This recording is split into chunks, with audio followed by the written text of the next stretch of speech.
Transforming the way we approach a day at work is on the agenda today, with a fresh method designed to be more democratic. Workplace innovation is a sort of new way of working. So businesses are challenged at the moment with a kind of rapidly changing landscape. So you've got sort of globalisation, you've got things like rapid changes in technology that they have to implement, and that can quite often challenge traditional ways that they would work.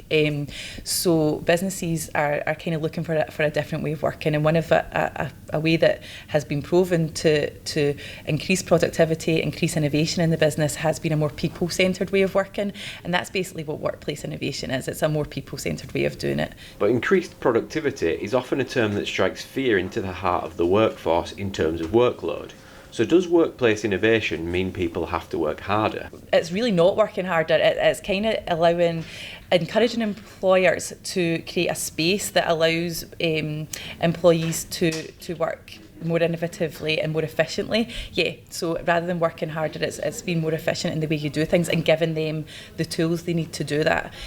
So it's all really about creating a happier and healthier working environment, so that they can then produce easier and more innovatively and work better together. So that can be doing things like changing the organisational structure, changing the business practices, so how they do things, looking at the culture within the business, maybe moving from sort of a hierarchical structure to more self-managed teams, and allowing flexible working as well. So do people have the tools that they need, the software that they need to be able to work across boundaries and collaboratively without actually all having to be in the same workspace. And even small things like what has come up, funnily enough, this week in 2 workshops I've done, is how important a great coffee machine can be for people and how it makes them feel like they're valued, if some things like that, or offering fresh fruit to people, and it can make them feel valued, and which can lead to engagement,